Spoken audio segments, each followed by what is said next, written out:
इस वीडियो में आज हम स्टोरेज पॉइंट ऑफ व्यू के हिसाब से टाइप्स ऑफ फाइल्स पढ़ेंगे। तो स्टोरेज पॉइंट ऑफ व्यू से क्या मुराद है, यानी कि हमारा डाटा फाइल्स की शक्ल में हमारी स्टोरेज डिवाइस पे किस तरह से स्टोर होता है और उस हिसाब से फिर हम फाइल्स बनाते हैं। तो इस तरह से हमारे पास जो टोटल टाइप्स ऑफ फाइल्स आती हैं उनमें से पहली है जिसे हम कहते हैं सीक्वेंशियल फाइल, और उसके बाद जो इसकी दूसरी टाइप है वो कहलाती है डायरेक्ट फाइल, या इसे हम रैंडम फाइल भी कहते हैं।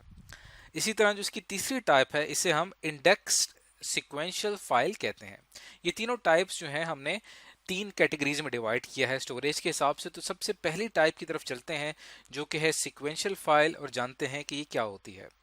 सिक्वेंशियल फाइल दरअसल एक ऐसी फाइल होती है जिसमें जितने भी रिकॉर्ड्स हैं वो एक तरतीब के साथ एंटर किए जाते हैं एक सीक्वेंस में, जिसकी वजह से ये होता है कि हमारे हमारे हमने जब अपने किसी रिकॉर्ड को प्रोसेस करना होता है या हम किसी एक खास रिकॉर्ड तक एक्सेस करना चाहते हैं, तब हमें एक सीक्वेंस को फॉलो करना पड़ता है। कि लेट सपोज हमने एक सीक्वेंशियल फाइल स्टोर की है जिसमें 1 से लेकर 17 तक हमने रिकॉर्ड स्टोर किए हैं।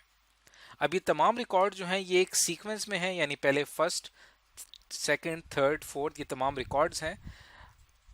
अब अगर मैंने यहाँ पे लेट सपोज कि 15th रिकॉर्ड को एक्सेस करना है, तो मैं यहाँ पे डायरेक्ट 15th रिकॉर्ड को एक्सेस नहीं कर सकूंगा। या मैं 15th रिकॉर्ड को रीड करना चाहता हूँ तो मैं डायरेक्ट 15th रिकॉर्ड को एक्सेस नहीं कर सकूंगा। मुझे क्या करना पड़ेगा, स्टार्ट से फर्स्ट रिकॉर्ड से मुझे चेक करना पड़ेगा।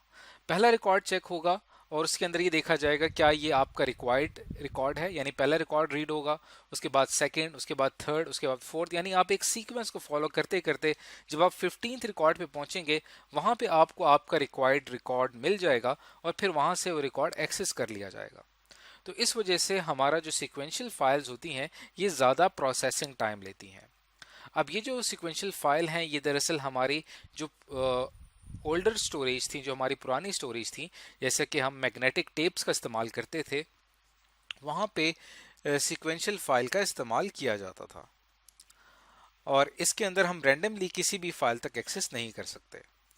अब यहाँ पे आप इस पिक्चर से देख सकते हैं कि यहाँ पे जो हम सीक्वेंशियल फाइल में रिकॉर्ड्स एंटर करते हैं तो ये आपका रिकॉर्ड 1 है, उसके बाद ये आपका रिकॉर्ड 2 है, उसके बाद आपका रिकॉर्ड 3 है। यहाँ से आपकी फाइल स्टार्ट हो रही है और इसी तरह से आप रिकॉर्ड एंटर करते जाएंगे। जब आपने अगला नेक्स्ट रिकॉर्ड एंटर करना होगा तो फाइल का रिकॉर्ड्स का जो एंड होगा वहाँ पे आप एक न्यू रिकॉर्ड एंटर करेंगे और फिर वो जगह कहलाएगी एंड ऑफ फाइल।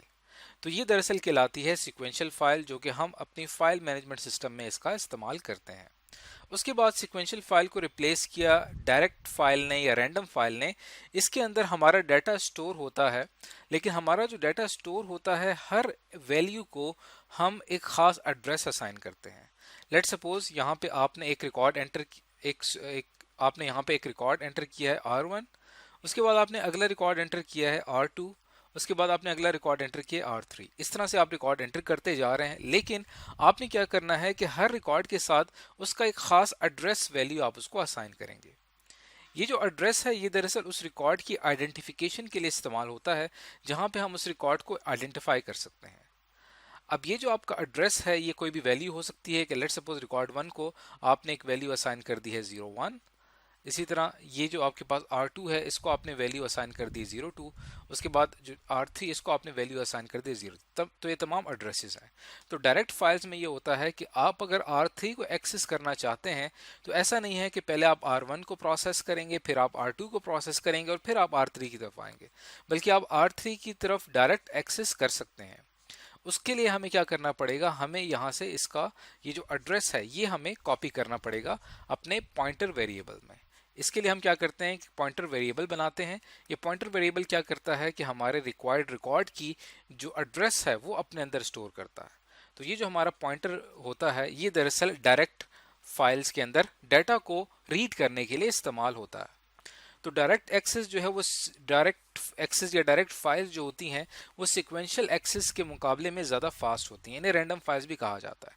और हमारी मॉडर्न हार्डवेयर ड्राइव जो है जिसको हम हार्ड डिस्क कहते हैं, वहाँ पे इस बात की फैसिलिटी मौजूद होती है कि हमारा डाटा जो है वो रैंडमली डिस्क के डिफरेंट सेक्टर्स में जाके स्टोर होता है और हम उसको एक्सेस कर सकते हैं डायरेक्टली रैंडमली इसी टेक्निक का इस्तेमाल करते हुए। अब बात करते हैं जो हमारी थर्ड टाइप है वो है index sequential file. Index sequential file एक ऐसी फाइल होती है जिसके अंदर सीक्वेंशियल फाइल की प्रॉपर्टीज भी मौजूद होती हैं और रैंडम फाइल्स की प्रॉपर्टीज भी मौजूद होती हैं।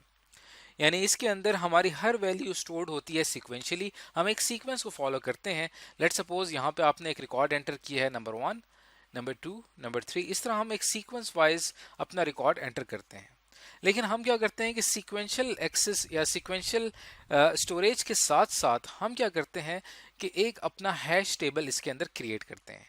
ये जो हमारा हैश टेबल है ये दरअसल क्या करता है कि हर रिकॉर्ड का एक कॉरेस्पॉन्डिंग एड्रेस अपने अंदर स्टोर कर लेता है। जैसे कि लेट सपोज ये एक रिकॉर्ड है, रिकॉर्ड 3, इसका एड्रेस क्या होगा? लेट सपोज इसका एड्रेस यहाँ पे है 0095, ये इसका एड्रेस है। तो जब कभी भी आपने थर्ड रिकॉर्ड को एक्सेस करना होगा तो आप उसके एड्रेस के थ्रू इसको डायरेक्ट एक्सेस कर सकते हैं। इस प्रोसेस को जिसके अंदर हम हर रिकॉर्ड को एक खास वैल्यू असाइन करते हैं जिसको हम एड्रेस कहते हैं, इसे हम इंडेक्स भी कहते हैं, या इस कॉन्सेप्ट को इंडेक्सिंग भी कहा जाता है। यानी आप क्या करते हैं कि हर वैल्यू को एक खास इंडेक्स प्रोवाइड करते हैं जिससे उस खास रिकॉर्ड को या उस खास वैल्यू को आइडेंटिफाई किया जाता है। इसी वजह से कहलाती है इंडेक्स सीक्वेंशियल। तो नॉर्मली जब हम इसकी प्रोसेसिंग करते हैं तो ये एक सीक्वेंशियल मेथड यूज करती है जब भी हम इसको प्रोसेस करते हैं, जब भी हम इसके ऊपर कोई ऑपरेशन अप्लाई करते हैं। लेकिन कभी अगर हमें डायरेक्ट एक्सेस करना पड़ जाए किसी भी रिकॉर्ड को तो वो भी हम इसके जरिए कर सकते हैं। तो ये दरअसल कहलाती है इंडेक्स सीक्वेंशियल फाइल। तो इस वीडियो में आज हमने स्टोरेज के हिसाब से, जो हमारे स्टोरेज डिवाइसेस हैं जो कि हमारा डाटा फाइल्स की शक्ल में स्टोर करती हैं, उस हिसाब से टाइप्स ऑफ फाइल्स क्या होती हैं ये आज की इस वीडियो में हमने पढ़ा।